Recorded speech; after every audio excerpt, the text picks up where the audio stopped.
Welcome to all. Now we will discuss about the concept of radiation mechanism for a two-wire. So for this, ఇందులో మనం two parts ని explain చేయాలి. One is the formation of electromagnetic wave. One is the formation of electromagnetic wave ఎలా form అవుతుంది. And second one is the detachment of electromagnetic wave. ఈ రెండు కూడా మనం ఎక్స్ప్లెయిన్ చేయాలి. Okay, first we will see the formation of the electromagnetic wave. ఈ formation of the electromagnetic wave కి ఒక డయాగ్రామ్ డ్రా చేద్దాం. అది ఎలా అనేది 3 parts గా డివైడ్ చేసుకోండి. ఫస్ట్ పార్ట్ లో వోల్టేజ్ సోర్స్ ని కనెక్ట్ చేయండి. Let this part be called as A source generator. Source generator. And next part contains the transmission line. Okay, transmission line ఒక డ్రా చేసుకోండి. ఈ పార్ట్ ని let it be the transmission line. Transmission line అంటే straight conductor అన్నమాట. Transmission line యాంటీనాలా work అవుతుందా? అవ్వదు. When there is a discontinuity it acts like antenna. కాబట్టి ఫ్లేర్ చేయాలి. ఇలాగా ఫ్లేరింగ్ చేయండి.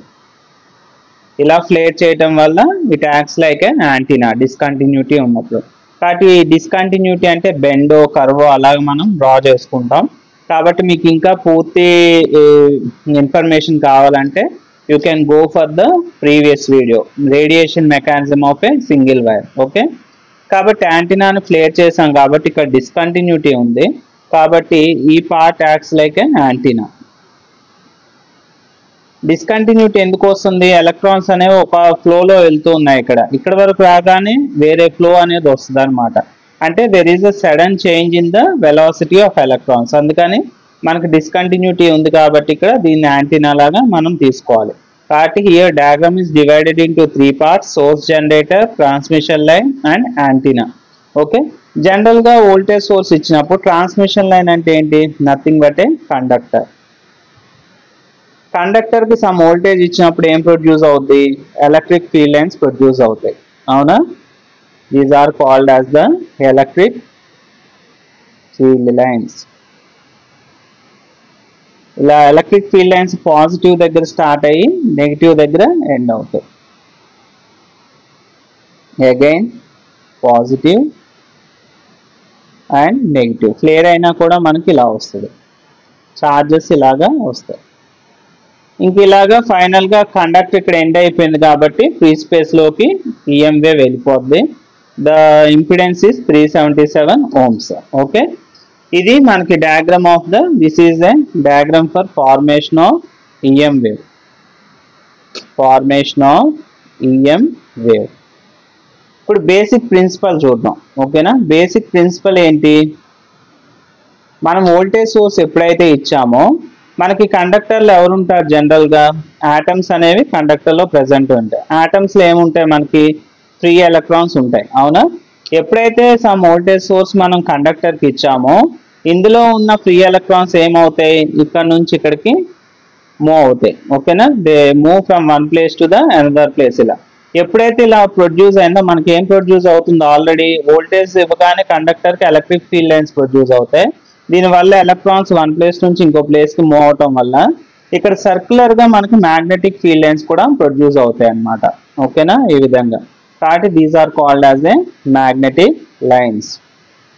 ఓకే, ఈ విధంగా మనకి ఈఎం వేవ్ అనేది ప్రొడ్యూస్ అయ్యి ఫైనల్ గా ఫ్రీ స్పేస్ లోకి వెళ్ళిపోద్ది. అంటే సపోజ్ ఇక్కడ మనం కోఆర్డినేట్ సిస్టమ్ తీసుకుంటే let it be X, Y, Z. Wave అనేది జెడ్ డైరెక్షన్ లో ప్రాపగేట్ అవుతుందంటే ఎలక్ట్రిక్ ఫీల్డ్ y లో ఉంటుంది, మ్యాగ్నెటిక్ ఫీల్డ్ x లో ఉంటుంది. Both are perpendicular to each other. ఓకేనా? ఈ విధంగా ఫార్మేషన్ ఆఫ్ ఈఎం వేవ్ ని ఎక్స్ప్లెయిన్ చేయండి. And next we will draw the detachment of the EM wave.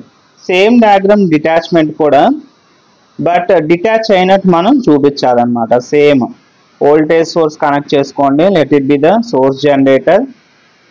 And next transmission line ఇక్కడ వరకు డ్రా చేసుకున్నాం కాబట్టి ట్రాన్స్మిషన్ లైన్. అండ్ ఫ్లేరింగ్ అనేది చేయాలి కాబట్టి రేడియేషన్ రావాలి అంటే, and include the electric field lines here also. Electric field lines ఇక్కడ కూడా మనం ఇచ్చాక ఏమవుతుంది వేవ్, ఒక పాజిటివ్ ఒక నెగిటివ్, పాజిటివ్ ఛార్జ్ ఇది అనుకోండి, ఇది ఆల్టర్నేటివ్ నెగిటివ్ ఛార్జ్ని ఎత్తుక్కొని ఒక వేవ్ లాగా బయటకు వెళ్తుంది అనమాట ఇలాగా. ఓకేనా, మళ్ళీ ఇది ఒక పాజిటివ్ ఛార్జ్ అనుకుంటే మళ్ళీ ఇంకో నెగిటివ్ ఛార్జ్ ఎక్కడ ఉంది ఎత్తుక్కొని ఇలాగా వేవ్స్ లాగా బయటకు వెళ్ళిపోతుంది. ఓకేనా, ఇలాగ ఒక పాజిటివ్ ఛార్జ్ ఒక నెగిటివ్ ఛార్జ్ మనకి ఫామ్ అయి బయటకు వెళ్తాయి. అయితే ఇక్కడ 3 పాయింట్స్ తీసుకుంటాం మనం, P1 P2 P1 P2 P3. ఓకేనా, ఈ యాంటీనా దగ్గర ఉన్న అప్పుడు ఏమవుతుందంటే ఇక్కడ సమ్ రియాక్టెన్స్ వల్ల ఎక్కువ రేడియేషన్ రాదు, కొంచెం దూరం వెళ్ళినా కొంత రేడియేషన్ వస్తుంది. P3 far away from the antenna వెళ్ళినప్పుడు మనకు బెటర్ రేడియేషన్ అనేది వస్తుంది. ఈ విధంగా ట్రాన్స్మిషన్ లైన్ యూజ్ చేసి మనం ఫ్లేరింగ్ అనేది చేయటం వల్ల డిటాచ్మెంట్ ఆఫ్ ద వేవ్ అనేది జరుగుతుంది. కాబట్టి this is the diagram for detachment of EM wave. This is the concept of radiation mechanism of a two-wire. I hope you all of you understand. Thank you so much. For your further reference, I will share you the PDF of this topic. Thank you so much.